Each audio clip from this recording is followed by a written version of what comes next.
Hello, welcome to our understanding of computational problems and algorithm.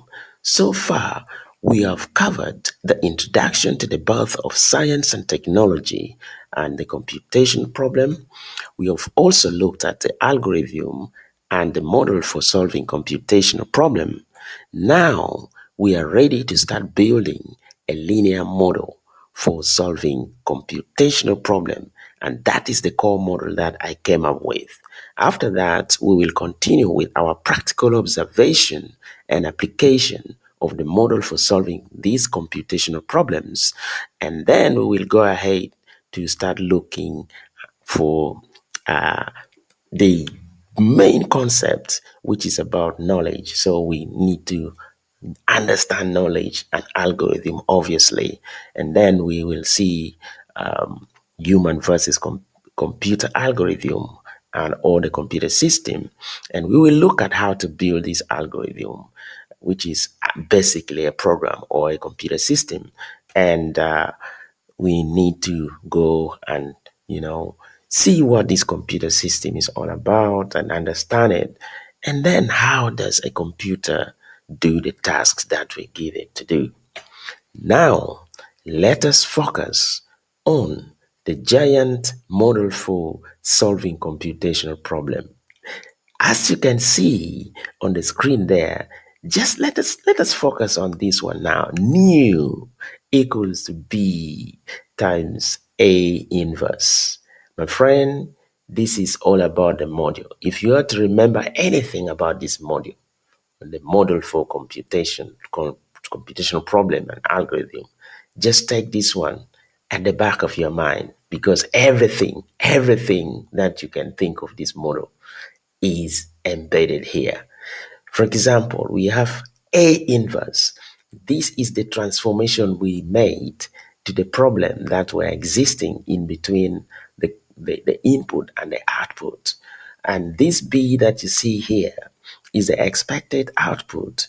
So the transformation of the problem and the expected output are combined together to be transformed further to produce the solution that we need, which is new. So now let us assume this is actually the beginning of everything. Let us assume that the solution to the problems will always be there. Of course, when the problem exists, there must be a way of dealing with it. It could be that, the way is not found, but it must be there, because problem must be deterministic. Any problem which is non-deterministic may not have the solution. So that is why we are assuming that the solutions to the problems will always be there, which can be represented by some numbers or unknown numbers. Some numbers or unknown numbers out there. And I came up with a known constant, a scalar quantity nu, or it could be some constant, C, which always has to be there to signify that there exists some solution to the problem, which may be modeled as the time spent on the space. Consequently, this will form a system of a linear equation.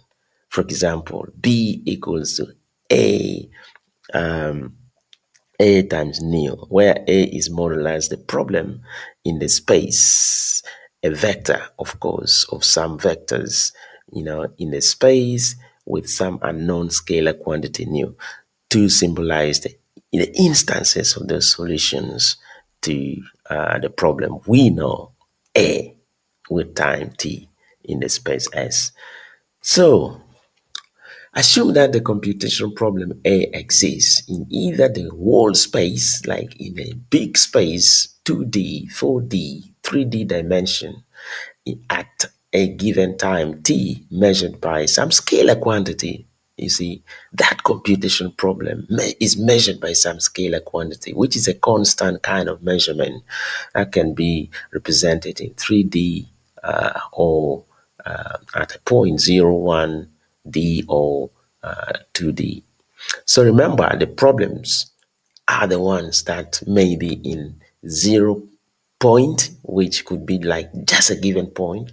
1D symbolizes one dimension, obviously, which in this case will be like a straight line, and then 2D, which is the second dimension of the problem, which has been escalated to maybe, think of it like a curve or some plane which are there in the space. So they are all found in the subspaces within the whole space and time.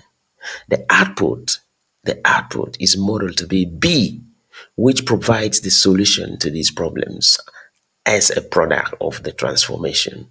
It is also assumed to be directly proportional to the problem A. That's why we say B is directly proportional to problem A. That means, as you can see here, if the direct proportional equivalence of this one, if you were to equate them, this is how it will now be: B equal to A times some neo, which is the solution of the problem. So problem exists and the solution also exists, you see. So this B is the expected outcome. So the expected outcome of the problem is directly proportional to the outcome to the problem itself. That is why we say that if the problem exists, then there must be a solution for it. Hence, the reason for having B equals to A times neo. So thank you for viewing. I will see you in the next video. But let me point you back to this. Neo equals to B times A inverse is found from this proportionality here. So when we say B is directly proportional to A, it means that B is equal to A times some constant, which is believed to be the solution to the problem, because problem cannot exist without its solution. Now, if you make neo the subject from here, by dividing both sides by A, that is when it becomes neo equal to B times A inverse. This A inverse is basically B over A.